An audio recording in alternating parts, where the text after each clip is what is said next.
Nagsimula sa isang patama, nauwi sa Bardagulans pero ang sumunod, mas lalong ikinagulat ng netizens.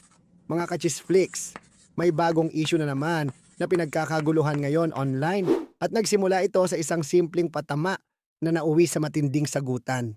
Usap-usapan ngayon si Joy Barcoma matapos siyang madamay sa isang cryptic post mula sa Yes FM.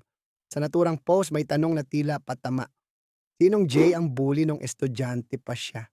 Hindi man diretsahang pinangalanan, ramdam ng netizens kung sino ang tinutukoy. At dito na nagsimula ang bardagulan.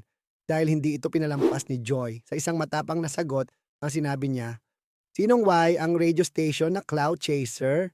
Isang linya, pero sapat para magliyabang social media.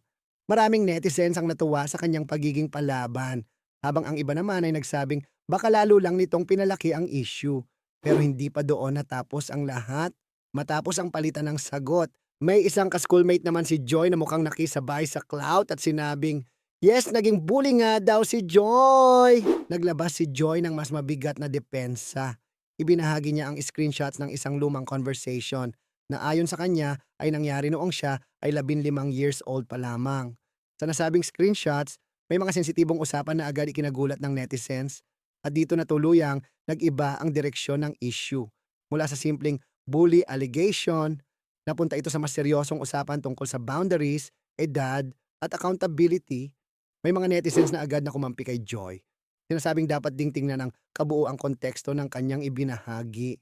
Pero may ilan din na nananatiling neutral, na nagsasabing kailangan pa ring maging maingat sa pagbibigay ng konklusyon.